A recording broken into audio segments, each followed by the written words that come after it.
Bonjour à tous, mesdames, messieurs. Merci de votre fidélité à votre émission Autour de l'info. Autour de l'info, d'abord les sommaires.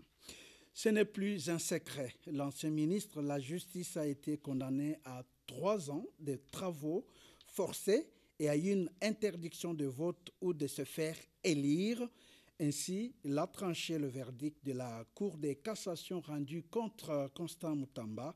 Après cette condamnation, plusieurs réactions ont été enregistrées ça et là. Est-ce que la Cour de cassation a bien dit les droits? Qu'est-ce qui cloche dans cette affaire? Analyse, critique et commentaires, c'est tout de suite. Démolition des constructions anarchiques à Kinshasa, le phénomène prend de l'ampleur inquiétante. Selon plusieurs enquêtes effectuées sur le lieu, on ne voit plus d'autres projets de construction. Toutefois, les conséquences néfastes sont énormes. Des familles entières dorment à la belle étoile, exposées à toutes sortes d'intempéries. Aucune mesure prise jusque-là pour protéger les désormais sans-abri. Difficile pour les enfants de fréquenter les écoles. D'autres sont traumatisés. Quelles sont les mesures prises pour contenir cette situation? Analyse, critique et commentaires tout à l'heure dans votre émission. Voilà tout pour les titres. L'émission est en direct. Écrivez-nous pour participer au numéro qui s'affiche au bas de vos écrans, mesdames, messieurs. Merci et bienvenue dans votre émission. Encore une fois, bonjour, mesdames, messieurs. Merci et nous sommes là pour cette émission de ce jeudi 4 septembre 2025. Nous avons deux grands sujets. D'abord, cette condamnation de Constant Moutamba, quelles leçons à tirer?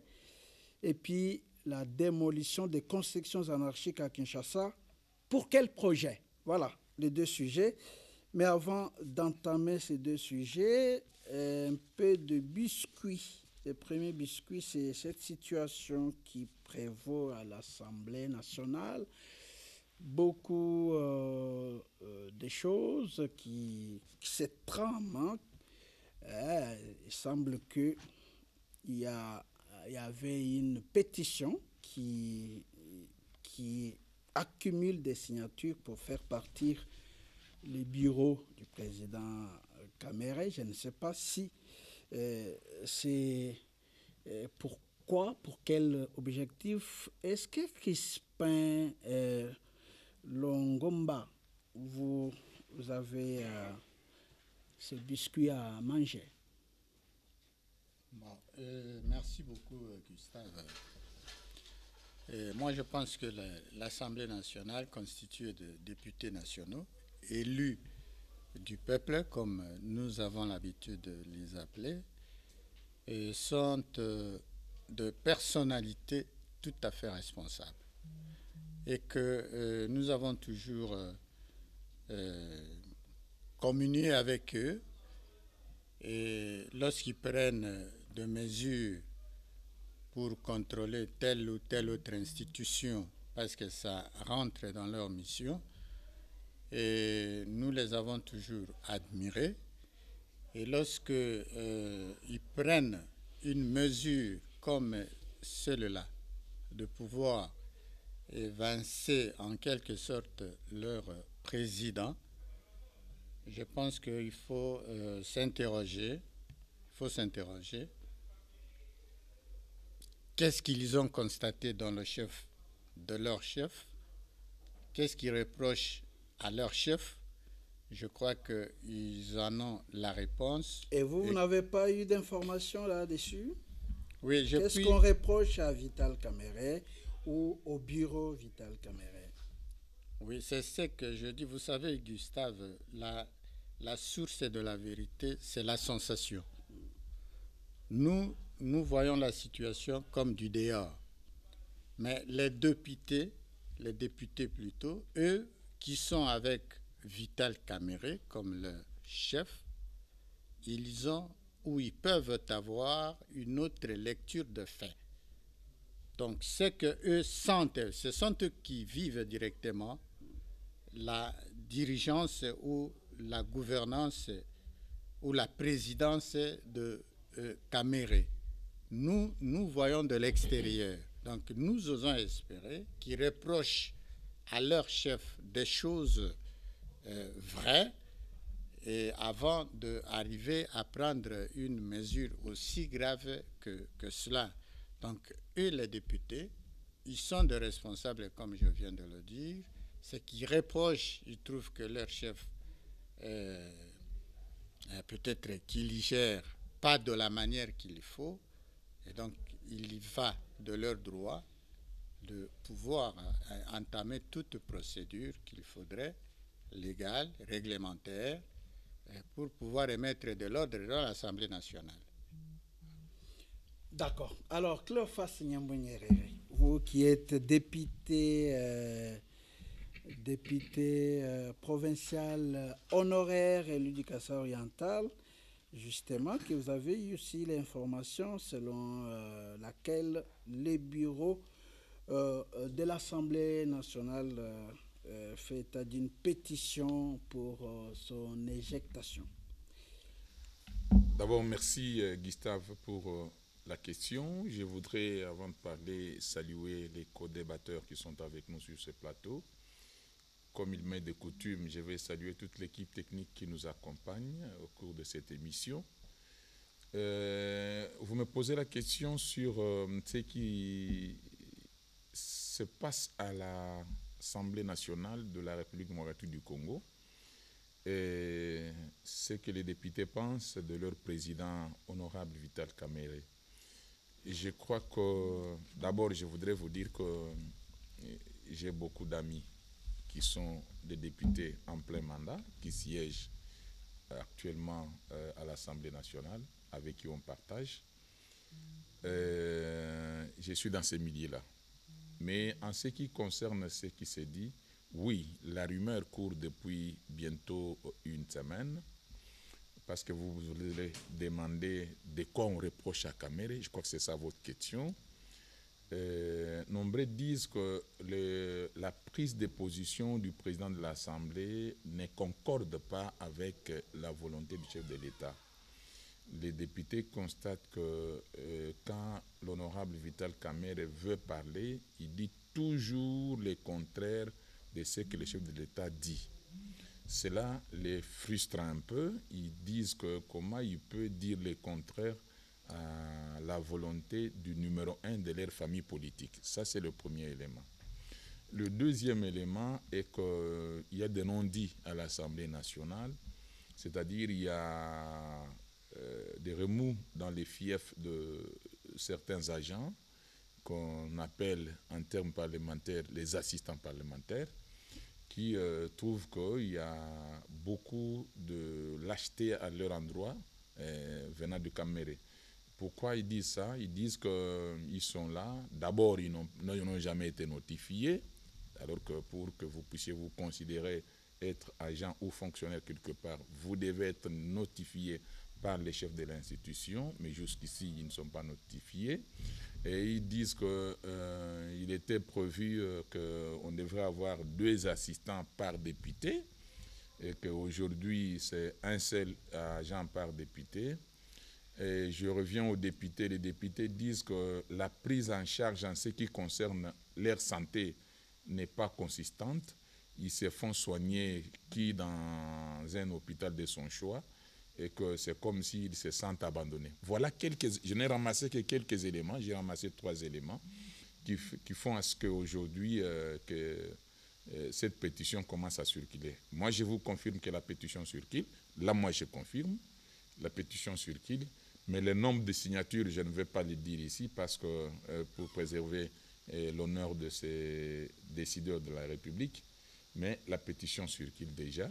Voilà. Et attendons voir à la reprise de la session le 15, parce que c'est d'ici le 15, aujourd'hui nous sommes le 4, d'ici le 15, la session va reprendre. Eh bien, attendons voir, comme on dit, laissons le temps au temps. Ce n'est qu'un biscuit. J'ai devant moi la revue de presse des différents journaux. Et les potentiels rapportent que la pétition est initiée par le député Denis Chibangu pour mauvaise gestion des frais de fonctionnement et non-paiement des assistants parlementaires. Et puis, la tempête des tropiques parle de plusieurs griefs, notamment le manque de transparence, les prises de décisions jugées unilatérales et une gestion parfois qualifiée de personnalisée.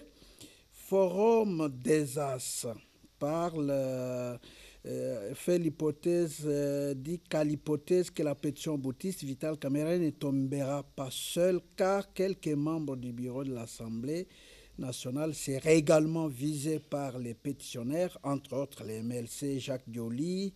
Pourtant, Jacques Dioli n'est pas des MLC, AFDC Chimène Polipoli, Lunda et Grace Nema Painigne des Codes. Et donc, il y a le phare. Le phare, lui, signale que cette situation pourrait entraîner des conséquences néfastes tant pour le vote du budget de l'exercice 2026 que pour la stabilité des institutions républicaines. Pire encore, écrit le phare, si jamais un tel projet parvenait à se réaliser, ça serait ni plus ni moins ouvrir la porte à l'ennemi en déstabilisant en interne la majorité régnante réunie au sein de l'Union sacrée de la nation qui venait de réaffirmer lors de son deuxième congrès extraordinaire son soutien, sa loyauté au président de la République. Beaucoup de journaux ont titré, j'ai autant, mais bon, les temps... Alors, on fait allusion à ce que moi je disais tout à l'heure. Donc, Mbikaï, Andy Mbengaï. Oui. Je rappelle que vous êtes journaliste, hein? Okay. Voilà. Ouais, et Gustave, je pense que a priori, je ne sais pas si le député veut exactement quoi. Il veut une chose et son contraire à la fois. Au niveau de l'Assemblée nationale, il y a une commission des sages. Pourquoi pas ces dossiers pourraient être traités en sourdine que d'étaler des vérités qui sembleraient être un peu néfastes à l'endroit du président de l'Assemblée nationale.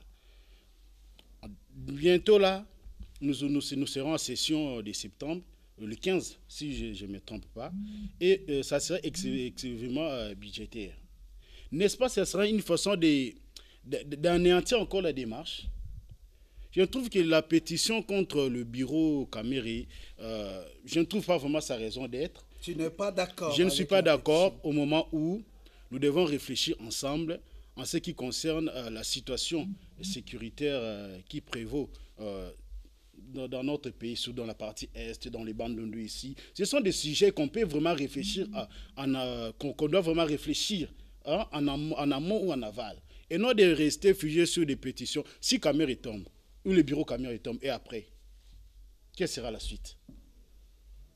Donc, moi, je trouve que n'est pas ça vraiment le vrai dossier. Il y a des dessous des cartes.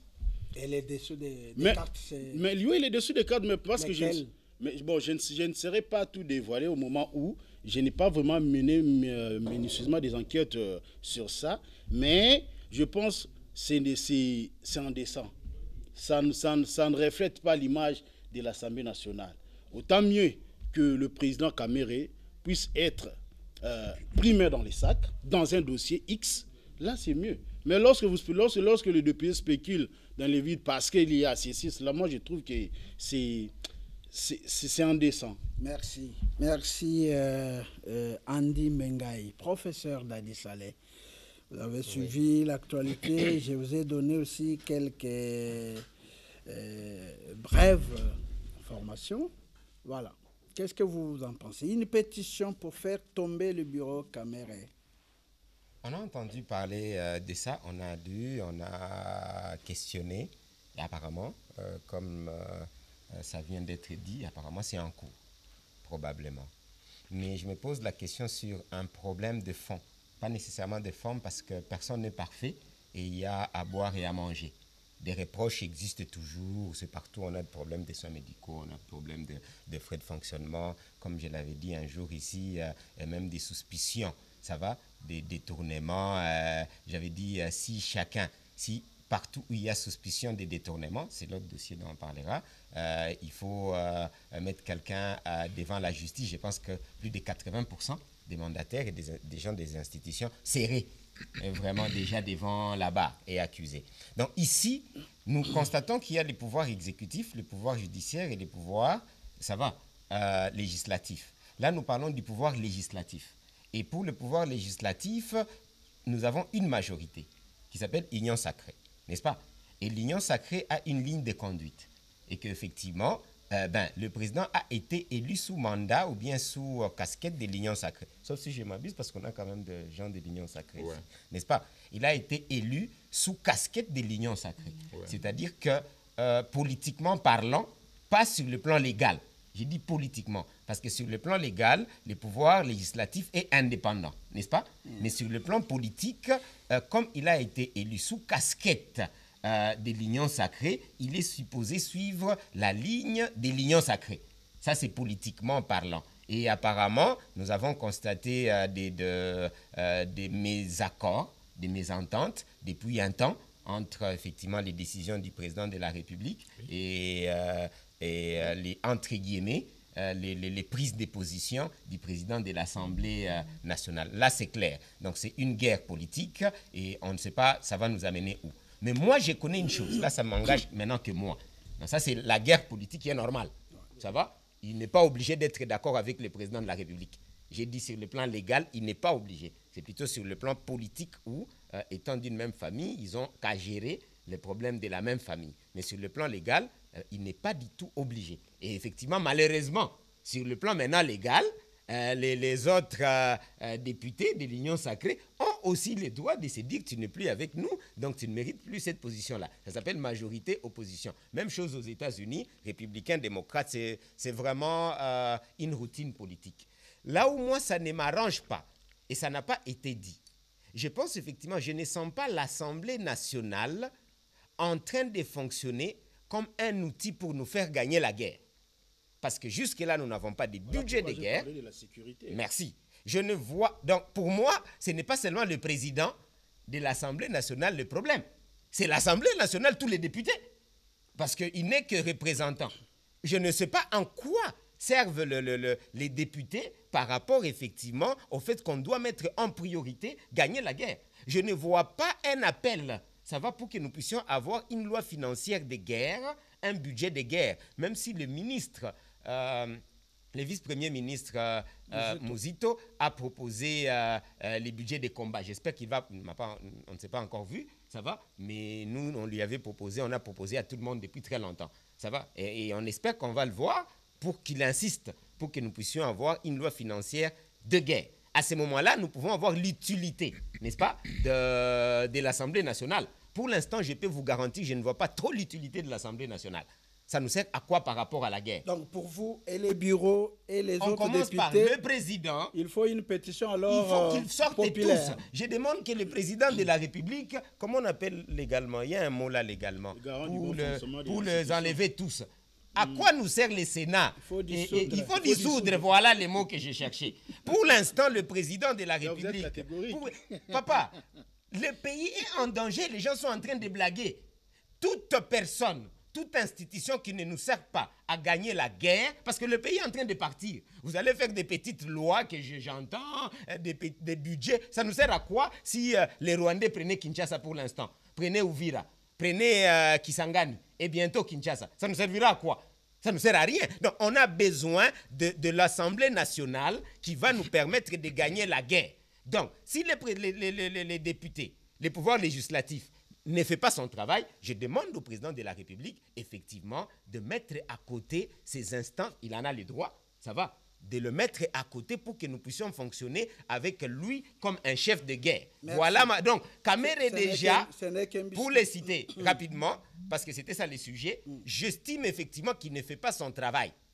Donc, que ce soit pour raison de l'Union sacrée, que ce soit pour raison de moi comme peuple congolais, je ne vois pas son vrai travail, à part bien parler et tourner en rond. Mais si aujourd'hui, les présidents de la République prenaient cette décision de dissoudre, ça serait une très bonne l'Assemblée et le Sénat, vous ne voyez pas que c'est augmenter la crise? Augmenter quoi? Parce qu'il ne nous sert à rien. Nous avons déjà une crise, et la plus grande crise que nous avons, elle est sécuritaire. Ah, dites-moi, je suis devant le peuple congolais, et j'espère que les autorités vont m'écouter. Qu'est-ce qu'à l'Assemblée nationale nous sert à quoi pour que nous puissions gagner Goma et nous puissions récupérer Goma? Le Sénat nous sert à quoi pour que nous puissions récupérer Goma? S'ils ne savent pas faire leur travail, alors dissolution. Que le président de la République soit capable de prendre des bonnes décisions sans penser qu'il y aura des gens qui vont raconter des histoires, d'interpeller qui que ce soit. C'est de ça que je parle. Ça s'appelle article 86, nous déclarons la guerre. Si on ne les met pas de côté, alors qu'ils puissent faire leur travail. Le budget des guerres dont vous cherchez... Vous avez bien compris, dès qu'on les dissout, c'est-à-dire le président de la République, article 86 de la Constitution, nous sommes en guerre, il prend la décision.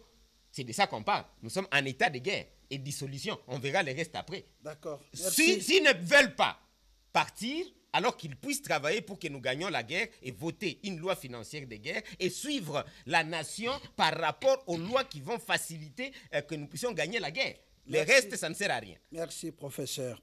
Alors, Suleiman Onese qui vient de nous rejoindre, nous sommes à l'Assemblée juste pour un biscuit où il y a une pétition contre les bureaux de Caméré, plus de 125 signatures déjà récoltées pour éjecter Vital Caméré, jugé incapable de diriger le bureau. Avec lui, 4 autres dirigeants risquent la chute, la questure, sa vice. Donc le vice, les rapporteurs et son adjoint. La récolte des signatures contre ces derniers a débuté le 28 août. Et puis les accusations sont explosives. Voilà, on parle de gestion opaque de fonds, émolument de 15 millions de francs congolais livrés en miettes comme si les députés étaient des mendiants. Soins de santé supprimés par les élus et leurs familles. Et puis aucune dotation en mobilité, un bureau jugé léger, incompétent et disqualifié. Donc ça, je suis en train de lire congowet.cd qui donne à son niveau ces informations. Qu'est-ce que vous en pensez? C'est juste un biscuit. Un biscuit, merci beaucoup. Monsieur Gustave, comprenez qu'avec tous les téléspectateurs, nos députés, surtout qu'ils se sont déjà ligués dans une famille, et nous connaissons bien que cette famille, on n'a jamais, depuis que l'Union sacrée, on n'a jamais fait une année sans qu'on ait des problèmes. On n'a jamais fait une année. Donc l'Union sacrée pour eux, ce sont les individus qui s'enrichissent, ce sont des individus dont on parle, et on ne parle pas de la République, depuis que l'Union sacrée est là. Et vous avez toute autre légion d'exemples que vous devez voir. Telle année, il y a eu autre détournement, l'autre année, il y a autre détournement. Je ne sais pas si c'est une famille qui fait une concurrence pour les détournements. Ça, ce n'était qu'une parenthèse. À ce qui concerne l'Assemblée, écoutez, qu'est-ce qu'on va encore parler? Qu'est-ce qu'on n'a jamais vu avec l'Union sacrée? C'est ça l'erreur de l'Union sacrée. Aucun député, sauf imprévu, ne propose une loi à ce qui concerne la volonté ou bien la survie des peuples congolais. Non. Vous allez comprendre que tout député qui passe... Toutes les lois qui ont été examinées la session passée et même la précédente session, vous pensez qu'il n'y a rien du peuple là-bas? Monsieur Gustave, s'il vous plaît, pour le moment, je ne sais pas s'il y a des Congolais qui seront moins que moi ou plus que moi, qui peut dire que non, à ce jour, ce que nous avons besoin, c'est un député qui nous propose la sortie de cette crise que nous avons.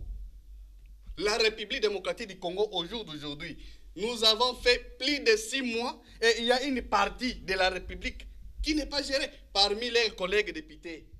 Est-ce qu'ils vont ils sont pendant les vacances parlementaires? Est-ce qu'ils sont partis dans leur circonscription? Pour quelle cause? Ils ne parlent pas de ça. Ils ne vous parlent que sur les individus. Et même les vaillants, nos aînés sages, tout ce qu'ils ont fait avec cette pétition, c'est vrai, c'est normal, c'est leur volonté, c'est leur droit de faire. Alors pour quelle finalité? Vous allez faire partir la personne, d'accord. Pour venir installer encore autre bureau, c'est les fonds qui vont encore partir.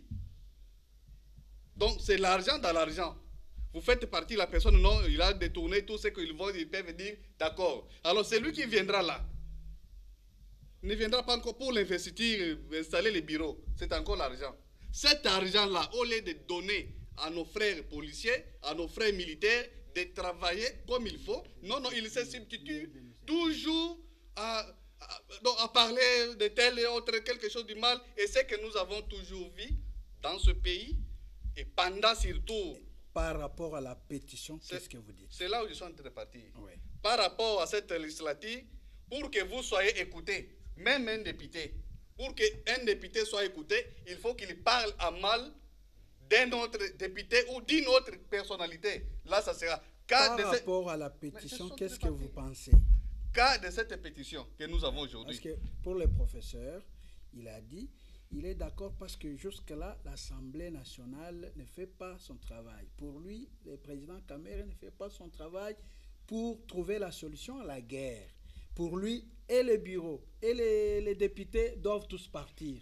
Il demande même au président de dissoudre l'Assemblée nationale. Oui, ça c'est... Vous dites quoi par rapport à la pétition? Ça, c'est son point de vue qu'il a donné de dissoudre, mais ça ne sera pas une solution. Vous dites quoi par rapport à la pétition? Ça ne sera pas une solution pour la République. Par rapport à la pétition, ça, je trouve que non, c'est nous faire encore reculer. Le même président dont on est en train de parler, il avait dit autrefois, je ne sais pas si vous avez suivi, tout le monde avait parlé. Il avait dit que nous manquons même l'argent de payer quoi, les papiers.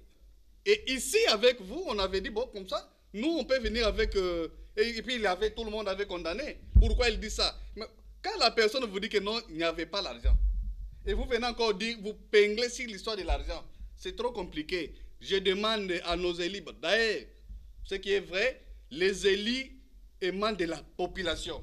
Que cette population-là n'a pas besoin de faire ce que vous avez besoin. La population a besoin de faire ce que nous avons besoin. Ce que vous avez donné ce pouvoir, est-ce que nous vous avons donné le pouvoir pour aller commencer à faire des choses à les gens? Nous vous avons donné ce pouvoir pour aller commencer à proposer des lois qui peuvent maintenir la paix durable ainsi que la sécurité cas de l'Est de la République démocratique du Congo. Et jusqu'au jour d'aujourd'hui, nous parlons seulement de l'Est. Ici, tout près ici, pour arriver à Bandundu. Les gens continuent toujours à prendre la route ferroviaire. Ils ne prennent pas la route terrestre. Pourquoi? Et vous, vous êtes le député. Qu'est-ce que vous avez-vous déjà interpellé un ministre de l'Intérieur? Avez-vous déjà interpellé un ministre de Défense pour vous dire clairement ce qui se passe? Alors, pour interpeller les autres, là, il n'y a pas de problème. Il faut voir directement. Voilà. Moi, je trouve que non, c'est une histoire de la famille de l'Union sacrée. Merci. Il nous amène qu'à ça. Bon, nous, à notre niveau, nous allons seulement commencer à observer. C'est à nous, les peuples maintenant, qui sont en train de cracher sur les figues parce qu'on a fait notre volonté de les voter. Merci, Suleiman.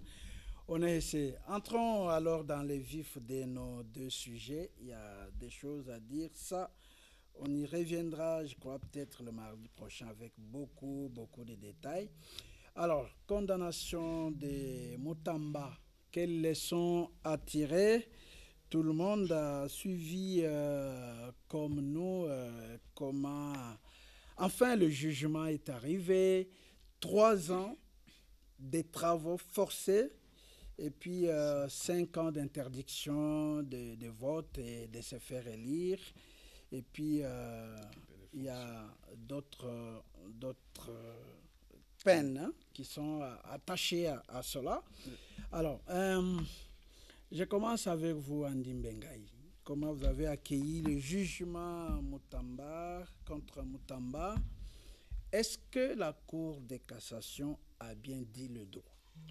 Oui, avant que je puisse répondre à cette question, j'aimerais quand même expliquer à nos co-débatteurs que le VPM de l'Intérieur a été interpellé à l'Assemblée nationale, Jacques Chabani, lors de la session de mars. Il a été interpellé, tous ces sujets ont été débattus. Mais dis-moi, ce qui pose problème, c'est l'applicabilité des recommandations que le député avait soulevées. C'est ça, c'est que je voulais un peu vous... Je viens de répondre après. Quand vous... Non, je voulais juste vous... Parce que vous avez dit que si le VPN de l'Intérieur a été interpellé à l'Assemblée nationale... Mais s'il n'y a pas l'applicabilité, mais c'est ça, non? Le problème, c'est quoi? C'est l'applicabilité. Il faut les interpeller encore. La loi ne dit pas que si vous avez interpellé, mais vous les laissez. Mais dis-moi, ça sera peut-être la session de septembre, parce que ce n'est pas prohibé. Et pour revenir à notre sujet du jour, Gustave, moi je pense que Constant Mutamba, c'est quelqu'un que le jeune, quelqu'un que les jeunes plutôt aimeraient de plus, et jusqu'à ce jour aiment de plus. Pourquoi je l'ai dit? Parce que c'est à fleur d'âge qu'il est devenu ministre d'État en charge de la justice. Tout d'abord, il n'était pas dans la famille politique de l'Union sacrée, il était de l'opposition. Mais ce que j'ai pu constater, que le monsieur, il s'est un peu désorienté de ses directives, ou il s'est désengagé de ses droits. C'est-à-dire, le ministre Constant Moutamba, il n'était pas non seulement ministre de la Justice, il était également conseiller juridique du gouvernement sur le Soumino. Il était le représentant personnel du chef de l'État dans des instances juridiques partout répartis à travers le monde.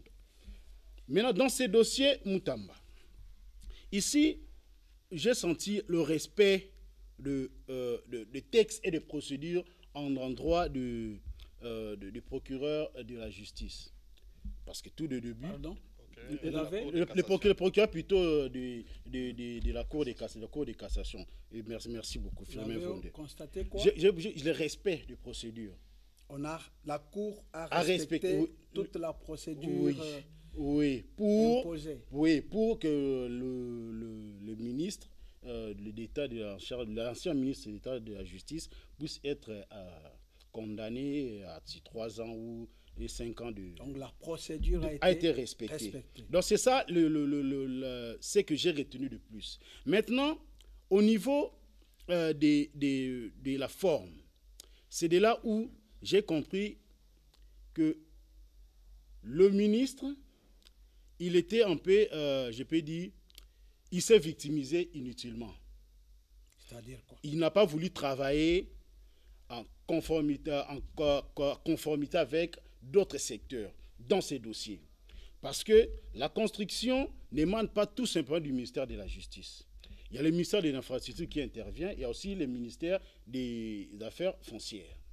Mais dans ces dossiers, nulle part, on a présenté l'apport du ministre des Infrastructures.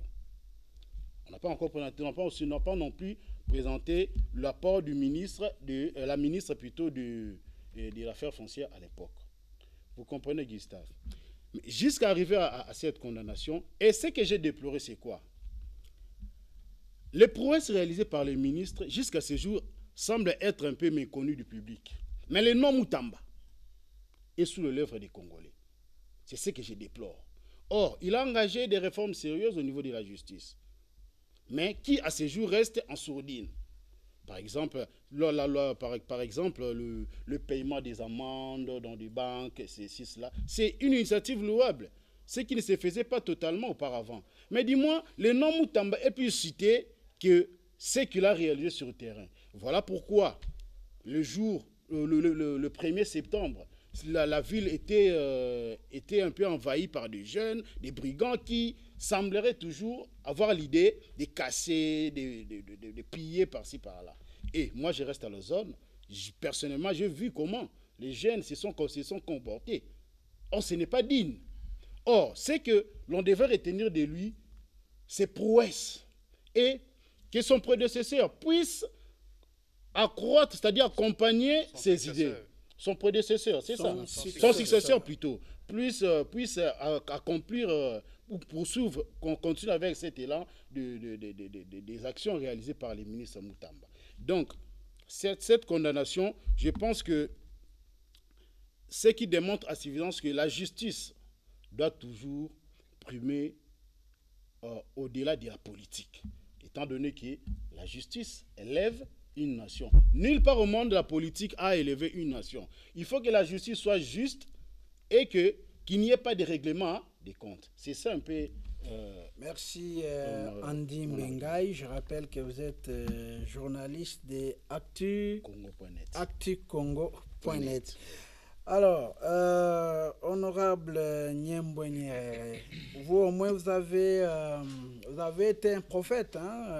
L'émission de mardi, vous avez donc, je crois, vous avez dit, en tout cas d'après mes analyses, Moutamba sera condamné. Il y a trop peu de chances qu'il soit acquitté. Et puis, Moutamba a été condamné. Mais quelles leçons pouvons-nous tirer après cette condamnation d'un ministre de la Justice, ministre d'État? Merci beaucoup encore une fois, M. Gustave. Vous l'avez bien dit, je risque de me qualifier d'un prophète politique parce que c'est la énième fois que je déclare des choses sur ce plateau et tout ce que j'ai dit, tout le monde peut refuser ici, mais par après, ça se concrétise. J'avais dit le mardi, nous sommes à 2 jours, j'avais dit que Mutamba avait très peu de chances d'être acquitté et qu'il devrait être condamné. Et j'étais parti plus loin, j'avais dit que sa sanction ne va pas respecter ce qui a été demandé par le ministère public. On pourra revoir la peine à la baisse, tel que moi je l'avais dit. C'est comme si j'étais sur le même lit avec la cuisine des juges. Alors là, vous devez être fiers que les réflexions que nous faisons, nous ne les faisons pas comme des enfants. Nous faisons des réflexions sans sentiment et sans passion. Là, c'est à vous que moi je peux jeter les fleurs parce que nous disons les choses et ça se concrétise. Maintenant, vous dites, quelles leçons tirer de cette condamnation de Mutamba? Je voudrais d'abord, avant d'y arriver, avant d'y arriver, fixer l'opinion sur 2 petites choses que j'ai entendues tout à l'heure autour de ce plateau. La dissolution de l'Assemblée nationale est conditionnée par une loi. Donc, le président de la République ne peut pas se réveiller le matin et il prend son stylo, il signe une dissolution. Donc, il y a une loi qu'il faut respecter, c'est-à-dire, il va dire que l'Assemblée nationale a violé telle loi sur base de ça. Enfin, il prend la décision de dissoudre. Et avant de dissoudre, il y a toute une procédure. Il doit réunir les 2 chambres, ils doivent discuter et trouver que réellement, comme il y a eu ce qu'il y a eu là, eh ben, il prend sa décision. Ça, c'est le premier élément que je voudrais d'abord donner. Et la deuxième chose, c'est le ministre de l'Intérieur. Ici, la question qui nous a été posée était celle de donner un point de vue en ce qui concerne les biscuits, que vous avez appelés biscuits, ici. Sur la pétition. Contre les bureaux caméras. Oui, sur la pétition. Vous ne nous avez pas demandé le fonctionnement de l'Assemblée provinciale pour que nous puissions dire que les députés, Assemblée nationale plutôt, que les députés n'ont pas fait leur travail comme il se devait, et enfin, il fallait qu'ils sanctionnent les ministres de l'Intérieur. Non. Le jour où vous allez nous appeler pour que nous puissions discuter ou évaluer les activités des honorables députés nationaux, nous les ferons et nous allons entrer en détail. Alors, maintenant, je reviens à la question principale que vous venez de me poser. Quelles leçons tirer de la condamnation de Mutamba? La première leçon qu'il faut tirer est que moi, j'ai vu qu'au Congo, personne ne peut se dire qu'il est au-dessus de la loi. Ça, c'est la première leçon que tout le monde doit tirer. Donc, parce que c'est comme qui dirait, quelle que soit la fonction que je peux occuper, eh bien, je suis en dessous de la loi. Donc, la loi est au-dessus. La deuxième chose est que c'est ici où moi j'ai vu qu'il y a respect de chaque pouvoir. Donc, il n'y a pas eu, comme les gens le souhaitaient, parce que vous savez, plusieurs ont écrit, plusieurs ont appelé le chef de l'État à se mixer dans les dossiers pour donner les injonctions à la justice. On voulait ne pas respecter la séparation de pouvoir. Mais ici, vous allez voir que le président de la République, parce que le président de la République, c'est un individu, mais un individu qui est une institution, il est resté dans son coin, dans ses dossiers, il n'a pas voulu entrer dans ces dossiers. C'est aussi une leçon que nous tirons dans ce, parce que vous nous demandez des leçons qu'on tire dans ces dossiers. Troisième leçon que malgré les demandes des uns et des autres, que le président puisse s'impliquer. Troisième leçon que nous tirons dans ces dossiers est que la clameur publique là, même si elle est là, mais la force reste à la loi. Nous l'avons vécu, plus d'1 semaine de tapage, de menaces, de marches. Mais quand la loi a dit, eh bien, écoutez, nous devons nous mettre au travail, aujourd'hui, Mutamba se retrouve seul. Tous ceux qui disaient, Naina kukufa likolo Mutamba. Donc, voilà la loi est dure, mais oui, c'est la loi. C'est ce que je veux dire. Donc, m'avez demandé de donner. Oui, vous êtes sur la voie, allez-y. Je suis en train de tirer les leçons. Ça, c'est la 4e leçon. Donc, c'est pour dire que, comme on dit chez nous dans ma langue, donc, c'est-à-dire, quand vous avez un projet que vous voulez réaliser, ne suivez pas ce que les gens disent. Non, faites ceci. Non, vous là, nous allons mourir pour vous. Non. Donc, ils le font parce que vous êtes encore là. 30 minutes après, aujourd'hui, ils se retrouvent seuls. Je n'ai vu aucune manifestation. Je n'ai vu aucun dire encore non, moi je vais mourir. Moi je vais mourir. Peut-être parce que c'est 3 ans, c'est un peu, on a quand même diminué. Et puis, mais 3 ans, c'est 365 jours fois 3, c'est ça. J'y arrive. 5e leçon que moi je tire dans ça est que j'ai constaté que la haute cour, pour laquelle je dois avoir beaucoup de respect, ici, elle a agi, mais avec un peu d'exagération. Excusez-moi, je m'explique. La haute cour prend la sentence principale. Ici, on dit 3 ans de travaux forcés. C'est ça la sentence principale. Maintenant, on dit qu'il y a d'autres sentences qui arrivent, qui sont appelées sentences subordonnées. Donc, ce qui vient après. Mais on voit ce qui vient après, une sanction qui interdit à Moutamba de postuler et qui prendra 5 ans. Moi, je me dis, si la principale n'était qu'à 3 ans, mais la subordonnée arrive à 5 ans, comment? Je suis en train de relever les faits. Une autre chose que j'ai trouvée dans ça comme une exagération. La Cour va plus loin, elle interdit même une grâce à l'endroit de M. Moutamba. Ça, c'est vouloir fouler aux pieds le pouvoir. S'il vous plaît, la grâce présidentielle relève de la présidence de la République comme institution. Et que c'est le président qui juge que aujourd'hui, on va gracier 500 personnes. Et il envoie cette décision au ministère de la Justice. Le ministère, à son tour, fait appel aux techniciens de la justice. Il discute sur les multiples personnes à libérer.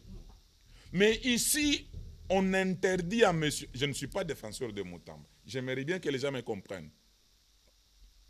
On interdit même qu'il ne puisse pas bénéficier de la grâce présidentielle. Là, c'est grave. Non, là, quelque part. Je suis en train de répondre à votre question. Donc, vous comprendrez, et moi, et les téléspectateurs, et ceux qui sont avec moi sur ce plateau, que j'ai relevé plusieurs faits dans ces dossiers. Enfin, je termine les leçons à tirer dans ça, et que quand vous avez une responsabilité dans n'importe quel domaine, faites-les comme il se doit. Et quand vous avez une fonction, vous n'êtes plus monsieur tout le monde. Votre comportement doit répondre à votre rang social que vous occupez. Voilà de quelle manière moi je ramassais ce que vous m'avez posé comme question. Merci. Et je vous ai donné ce que j'avais comme idée. Merci, les politologues Nyembwe Nyerere. Merci. Voilà, je viens à vous, Crispin Longomba. Cette affaire Moutamba, le jugement est là. Vous avez suivi Nyerere à tout prix qui était chez vous. Vous dites, si on a tout pris, dites carrément sans objet. Pas du tout, parce qu'on n'a pas la même manière de voir les choses, de concevoir les choses.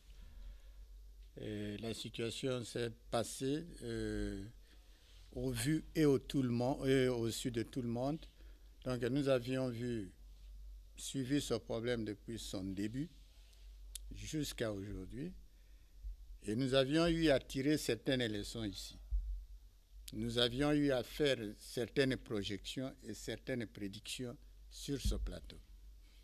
Personnellement, je disais que c'était prévisible que Moutamba soit condamné. Parce que rien qu'à partir de la manière dont son immunité a été levée au niveau de l'Assemblée nationale. Et il ne suffisait qu'à partir de la manière dont le procès lui-même a été conduit.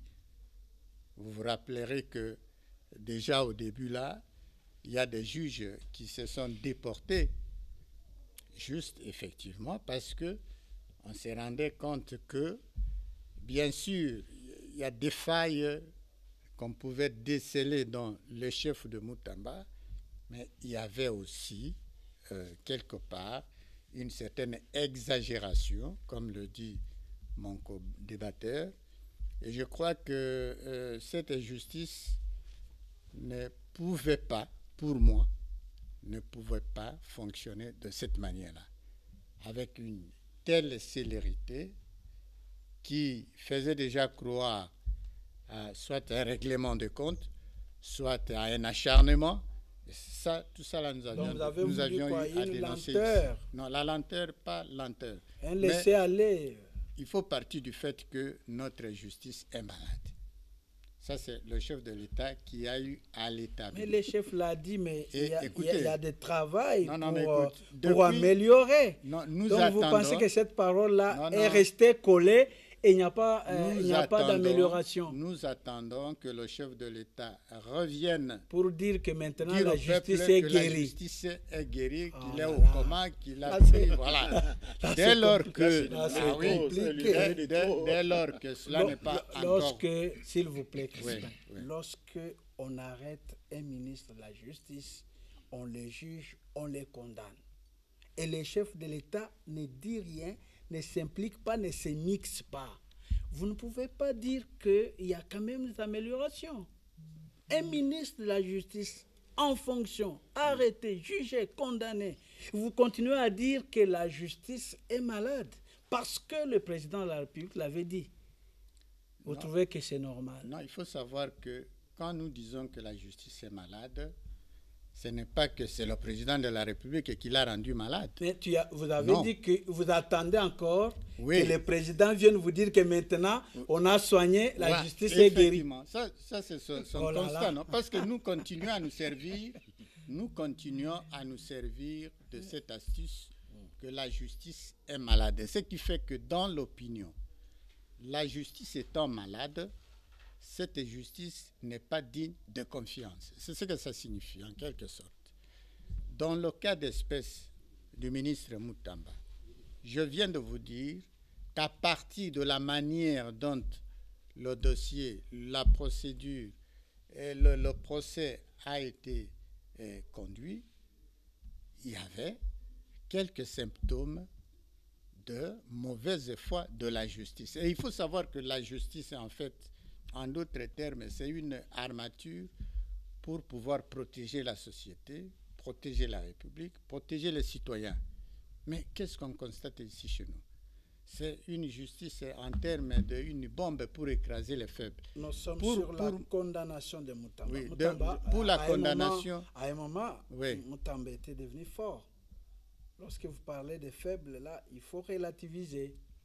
Oui, à ce moment-ci. Moutamba, ministre d'État, ministre de la Justice, n'est pas un homme, c'est un homme faible. En ce moment-ci, il est faible.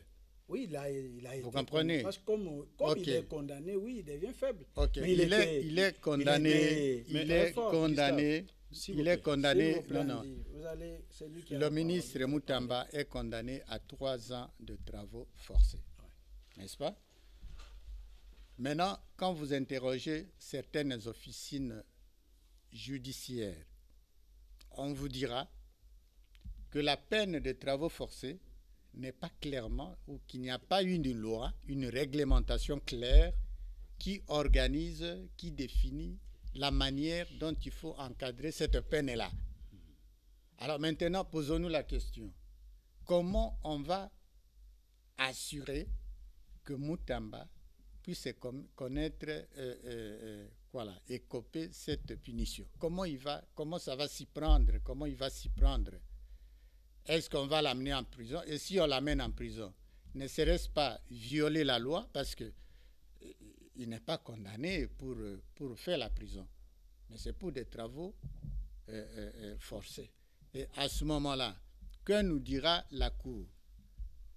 Donc ce sont des choses, effectivement, qui doivent être clarifiées à l'avance, parce qu'on ne saura pas l'amener aujourd'hui en prison dès lors que les sanctions, je pense, je ne suis pas juriste, mais je ne pense pas que les sanctions soient interchangeables, c'est-à-dire que non, là, ça n'a pas réussi, ça ne marche pas, on passe à l'exécuter de cette manière. Alors, c'est aussi une question que la Cour... Alors, quelle leçon tirer? Oui, la leçon que moi je tire, c'est qu'il est bon que les gens comprennent que assumer un poste de responsabilité dans une république, pas dans une monarchie, dans une république, c'est une charge et non un plaisir et non une faveur. Et je retiens également que la population, la justice doit aussi écouter le peuple, parce qu'on dit, devant les données du réel, même la Constitution perd sa saveur. Mais lorsque la justice que nous décrions, qui est malade, décide en défiant, en quelque sorte, l'opinion sur certaines convictions, parce que Moutamba, il faut savoir que la justice elle-même avait très mal communiqué sur le dossier Moutamba.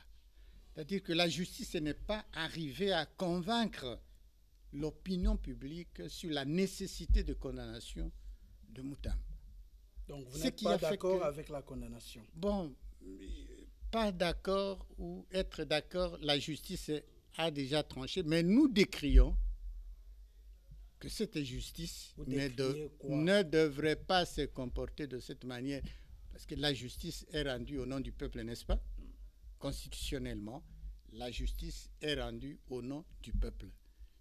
Et quand le peuple n'est pas convaincu des griefs, n'est pas convaincu des motivations de cette condamnation, du jugement, alors que voudriez-vous? Vous êtes analyste, vous êtes journaliste, vous avez dû suivre les procès. Oui. Où est-ce que la Cour a péché pour ne pas arriver, à ce jugement? Parce que les peuples, nous pouvons prendre le peuple dans la globalité, mais oui, vous avez suivi le procès, vous avez suivi même les condamnés. Lorsqu'il plaidait, il est arrivé à demander pardon aux députés et même son dernier mot devant la Cour. Hein, oui. Alors, qu'est-ce que vous dites? Où est-ce que la Cour a péché? Oui.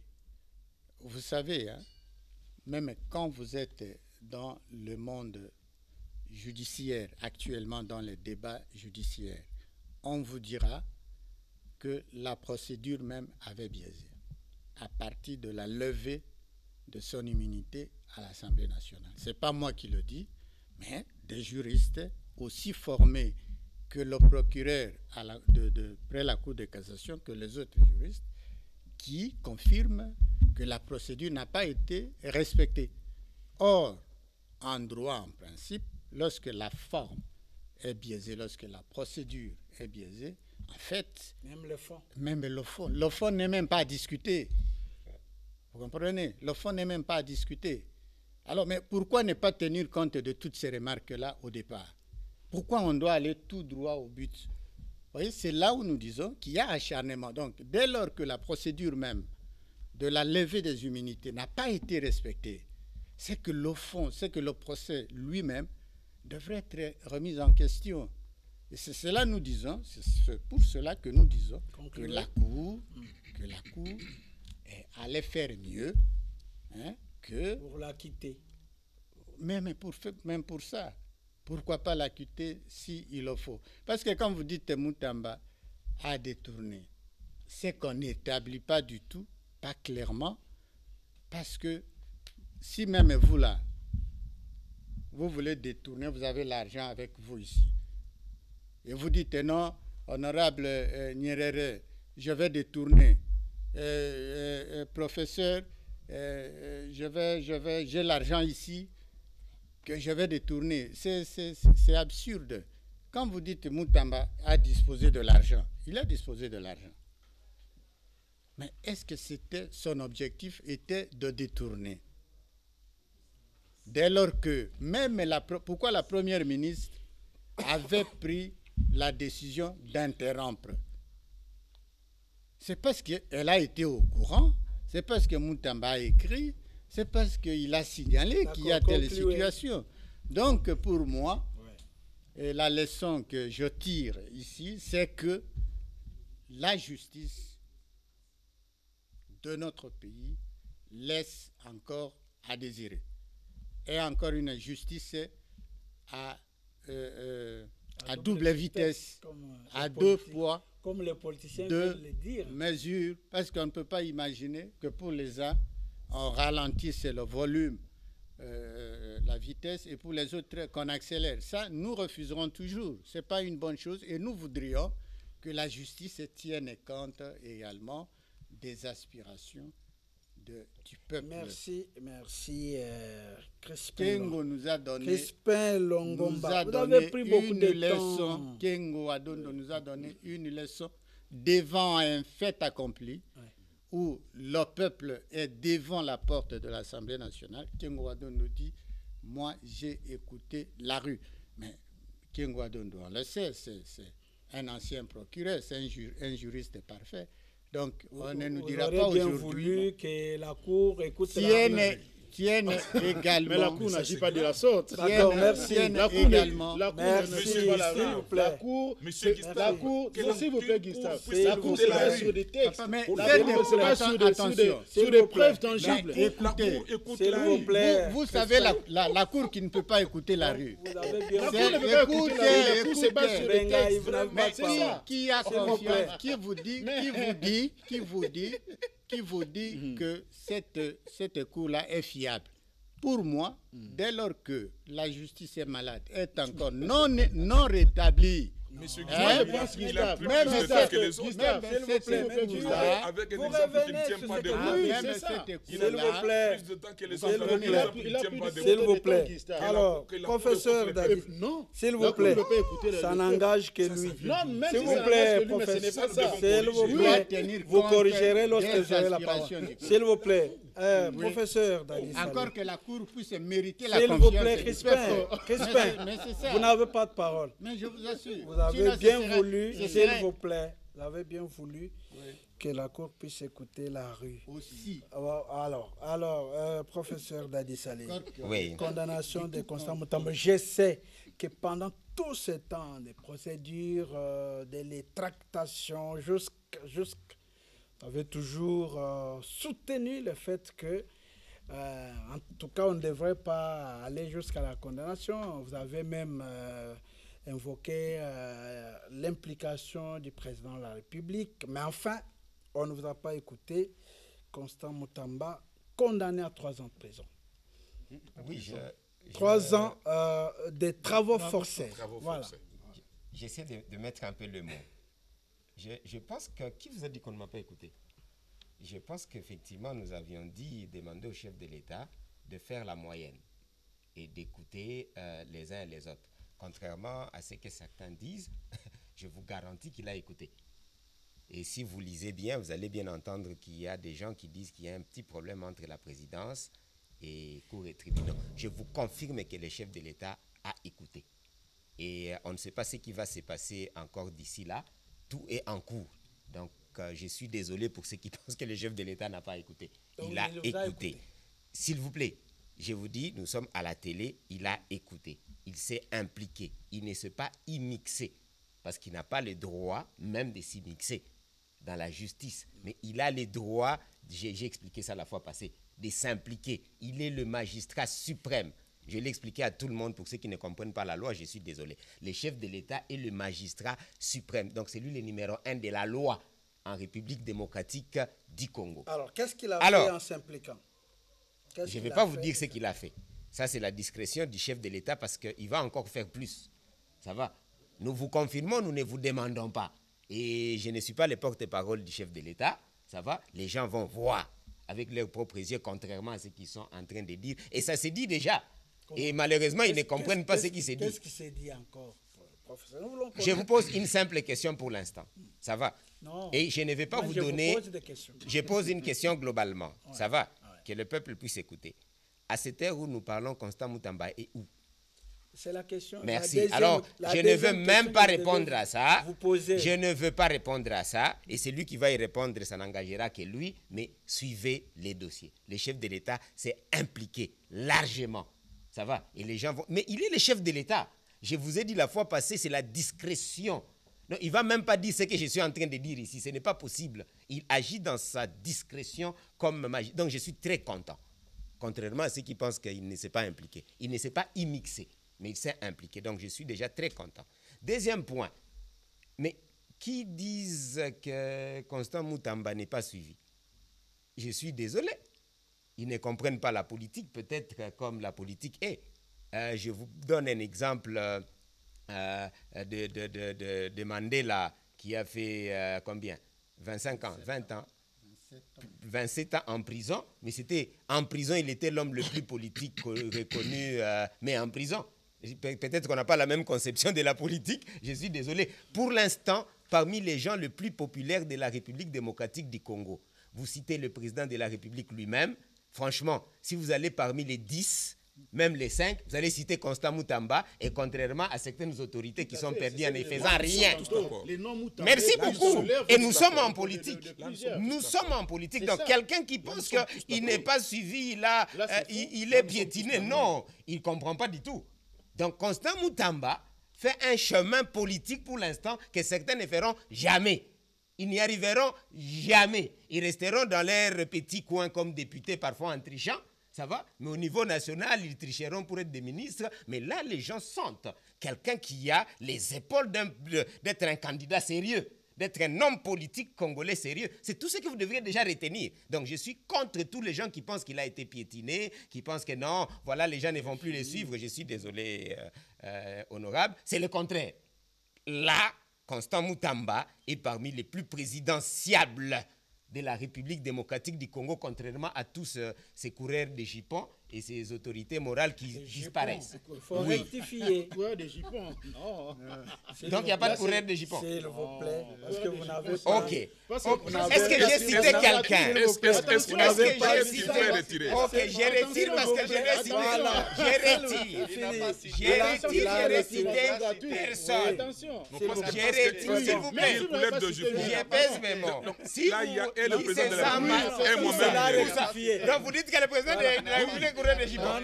Ah, c'est pas moi. Est-ce que vous avez parlé de Celui qui se sent mauvais, c'est mouche, mais je retire. Il n'y a pas de problème. Donc il y a des coureurs de jupons, vous acceptez. J'ai cité personne. Ok. C'est-à-dire quoi? Il y a des politiciens de mallettes. Vous avez compris? Que je retire ça aussi.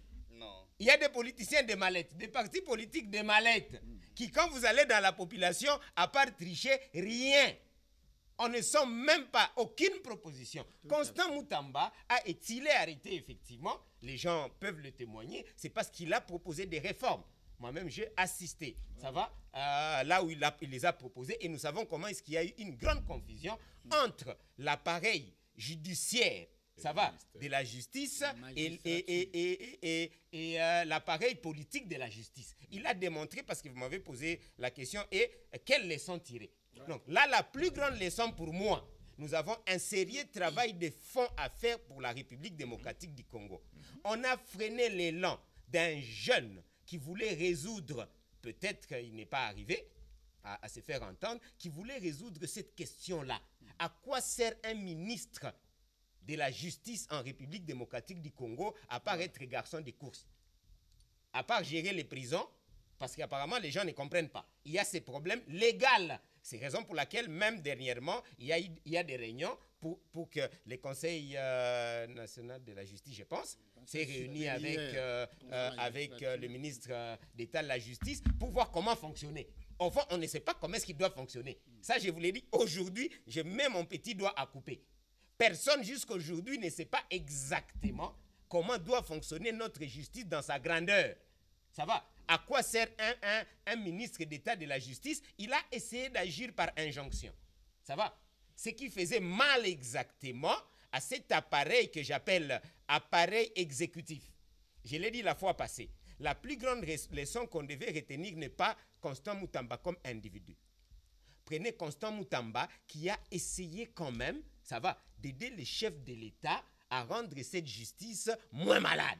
Et que malheureusement, on sent exactement que la maladie a été tellement profonde, j'ai dit, la maladie a été tellement, et risquerait d'être encore, la maladie a été tellement profonde que je pense que la maladie semble avoir dominé pour l'instant. Ça va? Je pèse mes mots, je suis libre, n'est-ce pas? La maladie semble... Pourquoi? Parce que jusqu'aujourd'hui, si vous allez dans des cours et tribunaux, je l'ai dit devant tout le monde, nous avons toujours ces problèmes-là. Si vous n'avez pas 5 $, 10 $, etc., vous ne faites rien. Rien du tout. Je vous dis rien du tout. Vous n'avez rien. Nos mamans souffrent ici. Chaque matin, midi, soir, il faut un coup de fil. Si vous ne savez pas qui est plus grand. Donc, c'est une justice des riches. C'est une justice des autorités morales. Oui. Jusqu'à preuve du contraire, je l'ai dit devant tout le monde. Et tout le monde le sait. Wow. Il a essayé, il n'est pas arrivé. Je suis d'accord. Mais malheureusement, pour quelle raison on l'a fait partir un peu d'une façon bizarre? Parce que la fois passée, je vous avais dit que pour moi, ces cas devaient rester un cas administratif.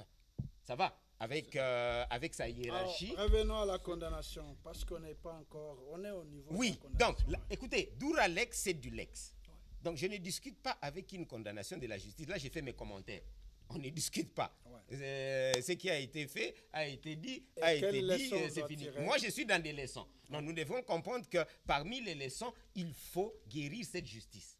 Si nous ne guérissons pas cette justice, alors là, nous allons faire la continuité. Excellence, Monsieur le Président, vous voulez la continuité de cette justice qui était profondément malade en coma, ou bien nous voulons guérir notre justice? Moi, je veux qu'on puisse guérir notre justice. Et ce qui vient de se passer est loin, contrairement à ce que... Non, vous avez condamné mon co-débatteur. Je vous précise que l'article 5 de la Constitution dit que c'est le peuple qui est souverain. On n'a pas dit que c'est la loi qui est souveraine. Oh là là, mon Dieu, mon roi. Est-ce que les gens peuvent comprendre que c'est le peuple qui est souverain? Qu'est-ce que vous dites? S'il vous plaît, ne confondons pas les choses. Le peuple est souverain. Le peuple peut, avec une pétition de 100 000 voix, pour l'instant, faire changer toute la Constitution et changer ces histoires-là des droits. Tout ce qu'il y a comme loi aujourd'hui, le peuple peut tout faire changer. J'ai dit par la loi. Et la plus grande loi, là, c'est le peuple qui est souverain. Je comprends que les gens ne comprennent pas. Le peuple, c'est bien dit. C'est-à-dire quoi? S'il vous plaît. Par référendum, pour préciser à ceux qui ne me comprennent pas. Par référendum, s'il vous plaît. Écoutez attentivement. Voilà. Moi, j'ai dit, mon ami, faites attention. Faites attention. Mon ami a parlé de la rue. Et moi, je ne dis pas la rue, je parle du peuple. C'est pour améliorer, mais je suis d'accord. Parce qu'il ne faut pas mal interpréter ce qu'il a dit.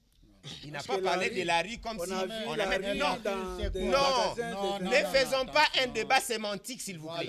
Ne faisons pas un débat sémantique. Faisons un débat de fond. Moi, je l'ai compris, il est là. Un débat intellectuel, un mot peut être un peu mal placé ou bien placé, c'est pas ça le problème. Je prends le fond. Le fond, il a dit, il faut savoir écouter le peuple. Vrai ou faux? C'est ça, il ne faut pas écouter la rue. La rue risquerait... Nous avons compris. S'il vous plaît, c'est ce que j'ai dit. Soit nous voulons faire un débat sémantique, on appelle tous les gens des littéraires, et nous aurons tort ici. Parce que les phrases que nous utilisons en grande partie, je ne suis pas quelqu'un de littéraire, ça risque de nous compliquer. Donc, je pense effectivement qu'ici, l'article 5 de la Constitution, qui est une recommandation où c'est le peuple qui est souverain. Ça va? Quand le peuple semble être lésé, j'utilise les semble. Ça va? Pour quand même emboîter son pas. Le peuple s'est soulevé. Une partie, parce que le peuple ne se soulèvera jamais en totalité. 100 millions de Congolais. Une bonne partie s'est soulevée. Donc, on doit quand même essayer de l'écouter. Et se dire, qu'est-ce qui ne va pas là? Donc, contrairement à ce que les gens pensent qu'il n'est pas populaire, l'égard est populaire. Moi, j'ai eu des messages venant de Lubero, de Goma, de partout. Ça va? Où les gens se disaient, oui, je fais un travail de fond, pas un travail de forme. Je fais un travail de fond. Je suis en contact avec des milliers de groupes de jeunes, c'est facile, c'est juste des plateformes. Dans moins de 5 minutes, je peux avoir certains commentaires venant un peu de nos villages. Ça va? C'est pas un secret, chacun fait son travail ici. Ça, c'est mon travail. Ça va? Où j'ai Vous pouvez conclure, professeur. Donc, en analysant, et vous pouvez même suivre les émissions ici à Kinshasa. Au moins 5 chaînes. Je vais vous donner des sources après. Même ici. 5 chaînes ont fait passer, ça va, des commentaires de la rue, entre guillemets, comme on parle de la rue de la population. Et si vous suivez, à plus de 80%, ça va, les gens étaient pour Moutamba. Chaîne de Kinshasa, si vous voulez, je vous cite B1. Si vous voulez, je peux vous citer 3-4 autres chaînes, parce qu'on veut des indicateurs. Donc, ma conclusion, il ne faut pas négliger la considération du peuple. Comme je vous ai dit, le peuple est au-dessus de la loi. La loi n'est pas au-dessus du peuple. La loi, le peuple donne une force à la loi. Quand la loi est mal appliquée, c'était ça sa logique. Oui, il faut lire ce que quelqu'un dit, pas ce que quelqu'un voulait dire. Ce qu'il a dit, si la loi est mal appliquée, le peuple peut ravir à ces gens-là de la loi et change de loi. Par référendum, je vous ai donné le voix. Donc, c'est une occasion pour moi de dire que si la loi continue à rester malade, ça va, je demande au peuple de s'occuper, de prendre ses responsabilités. Voilà. Ah ben oui, c'est ma recommandation. C'est-à-dire quoi? Article 5 de la Constitution. Non, ça va. Pas révolter le peuple. Je révolte pas. Je dis ce que le peuple a les droits. Si la loi. Écoute, article 5 de la Constitution. Maintenant, nous pouvons faire des pétitions. 100 000 voix demandant effectivement que toutes ces lois-là puissent être changées. Si quelqu'un de loi peut me dire l'inverse, qu'il vienne ici. Parce que vous comprenez mal la loi. La loi n'est pas au-dessus du peuple congolais. Oui, le peuple peut faire changer par des mécanismes de la loi toutes ces lois-là. Voilà. Est-ce que j'ai révolté quelqu'un? J'ai dit les droits du peuple congolais. Lorsque vous dites, c'est sec, hein, lorsque vous dites... C'est sec, c'est clair. On demande au peuple de se prendre en charge. C'est déjà demandé, c'est clair. Le peuple a les droits et les devoirs de se prendre en charge. Vous voulez que le peuple se prenne en charge? Il faut toujours tracer le chemin. J'ai tracé le chemin. Voilà, par une pétition. Par une pétition. Je l'ai dit. Est-ce que je ne l'ai pas dit? Il faut le dire. Mais vous voulez quoi? Vous voulez me faire dire ce que je n'ai pas dit? Ça doit être clair. C'est vous qui interprétez mal. Moi, j'ai dit clairement. Merci, professeur. Souleymane, on termine avec vous. Malheureusement, on ne saura pas aborder le deuxième sujet. Vous avez une préoccupation, prière de nous écrire. Hein, nous allons en débattre. Alors, Souleymane, on termine avec vous aujourd'hui. Voilà, condamnation Moutamba. Vous avez toujours dit qu'elle est... la justice fasse son travail et la justice a fait son travail. D'accord avec la Cour de cassation? Oui, merci beaucoup, M. Gustave. Je vais appeler aux co-débatteurs d'être un peu calmes et au moins de ne pas sauter, de ne pas dire ce qui n'est pas à dire. Qu'est-ce que je vais dire par là? Je sais que non, la Cour et le frère Constant avait des problèmes avec les ministères publics. Il y a ceux qui parlent des procédures. Les autres disent que non, la procédure a été biaisée. Les autres disent que la procédure a été ordonneuse, tout ça. C'est normal. Respecté, c'est normal. Je ne vois pas dans aucune justice ou dans aucun procès où on peut avoir tout le monde d'accord de la prise de position de X ou de Y. Des tribunaux ou de la personne accusée. Certainement, depuis le début, on a commencé avec la situation de Constant. Moi, je trouve que non, ce n'est pas pour nous le moment aujourd'hui de discuter sur cette condamnation. Plutôt, parler de ce que la justice ou les autorités qui gèrent cette justice, comment ils peuvent élargir cette prise de position vis-à-vis aux autres. Aux autres comme nous autres ici, qui n'ont pas, par exemple, de soutien, surtout. Tu as détourné. Quand je dis nous autres, je n'ai pas dit moi. Donc, étant donné que tu n'as pas de ce ministère parlementaire... J'ai dit nous autres, j'ai dit c'est pour l'ensemble de la population congolaise qui n'ont pas de soutien, qui n'ont pas de parrains politiques, qui n'ont pas de parrains famille politique, X ou Y. Ok? C'est dans ce sens-là que nous essayons de parler. Je sais que non, la majorité, ça, je ne sais pas s'il y aura un Congolais qui peut contredire. On a tous entendu, il y a des gens qui ont détourné des millions et des millions ici. Quand on veut parler, ils n'ont jamais été condamnés. Et les autres qui ont été condamnés ont été lavés. Et Moutamba aussi, aujourd'hui, on n'a pas dit que Moutamba avait détourné. Non, Moutamba n'avait pas détourné. Selon ce que nous avons entendu tous avec vous, c'était l'intention de détourner l'argent là de 19 millions. Il n'avait pas détourné, mais il avait l'intention selon les ministères publics. D'accord. Alors maintenant, ceux qui avaient déjà gobé ça, c'est à ce moment-là nous appelons, nous demandons aux éminents juristes qui gèrent la justice, les cours, du début à la fin, que veuillez nous aider à être large et impartial. C'est-à-dire, s'il y a telle personne qui a détourné, et surtout les biens de la population congolaise, ce n'est pas seulement détourner. Même si on ne sait jamais, nous comprenons quand on est en République démocratique du Congo, et si quelqu'un au moins a des affinités, s'il vous plaît, si quelqu'un a des affinités avec M. Gustave, oh là là. Mais vous Si je trouve quelqu'un qui a les affinités avec M. Gustave, il a les affinités avec mon frère Mbé, Andy, il peut tout faire. Et quand on veut poursuivre, le dossier restera stagnant et ne va plus évoluer. Quelles leçons tirer?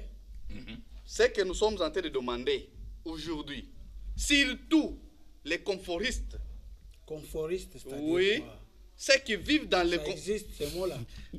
Les Mais conformistes. ce n'est pas seulement eux qui peuvent, ce n'est pas seulement eux qui peuvent nous donner des mots. Nous aussi on peut les donner. Donc, Comment vous voulez ça, vous limiter? Ça, c'est ton mot. C'est à les toi. mots congolais Ce que sont nous... ces mots, Gustave. Alors, expliquez-nous conformistes signifie quoi? Je suis en train de parler des conformistes, surtout celles-là des conformistes. Conformiste signifie quoi? Parce qu'on Je suis en train de continuer, s'il vous on plaît. vous suit. Nous sommes en train de continuer, s'il vous plaît. Ne me perdez pas Expliquez-nous, l'idée. conformiste, Ne et perdez puis pas, non, continuez. s'il vous plaît, ne perdez Il pas a mon dit idée. que ce sont Laissez-moi les gens qui parler. vivent dans Ce le sont les confort. gens qui vivent dans des conforts. Alors, En l'occurrence, Salut. Allez-y, il ne faut pas suivre les attaques. Je des vais autres. continuer, je vais répondre. Ça, ce sont Allez-y, des on actions. conclut. Je vais continuer. En l'occurrence, nos ministres, nos députés qui sont là Dans les conforts. dans le confort, détourner l'argent de l'État congolais, de la population congolaise, parce que j'ai fait partie aussi de cette population, que cette justice continue à les traquer. Ce n'est pas seulement pour ça. Il y a certaines autorités qui sont en train de ravir des parcelles des citoyens congolais qui n'ont pas de moyens. Avec cette justice. Avec cette ils se justice, servent de nous cette demandons- même justice. Nous demandons à cette même justice de traquer et de donner raison à qui de droit et non pas celui qui a au moins Le plus le offrant. parapluie. Nous demandons encore à cette même justice, comme vous venez de faire à notre frère Constant, vous avez fait cette justice, nous acceptons, il n'y a pas à douter pour le moment. Alors, les autres là, qui sont en train de ravir les gens des véhicules, les autres là, qui sont en train de nous escroquer, Concluez. les autres là, qui sont en train de nous escroquer la population congolaise, qui se mixent même dans les affaires qui ne les concernent pas.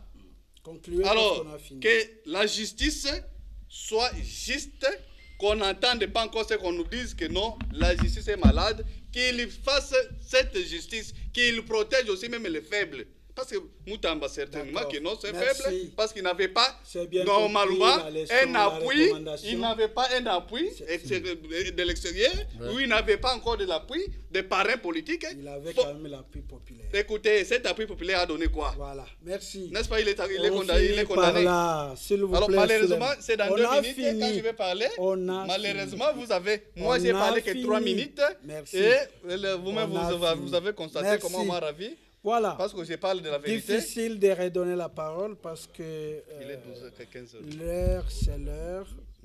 On n'a pas... C'est la télévision. S'il vous plaît, on a fini. Il n'y a pas moyen. La réalisation me demande d'arrêter. Merci au professeur Dadi Saleh, manager, professeur d'université, spécialiste des pays du Sud, stratège. Merci au politologue Nyembo Nyerere. Je rappelle que vous êtes député provincial honoraire, élu du Kasaï oriental. Merci à Crispin Longomba, journaliste et analyste politique. Merci à Andy Mbengaï, journaliste, éditeur et directeur de publication, plutôt directeur général de Congo, ActuCongo.net. Et puis Souleymane Oneïs, analyste politique. Merci à tous nos techniciens, merci à la réalisation. La suite le mardi prochain avec le même plaisir. Au revoir.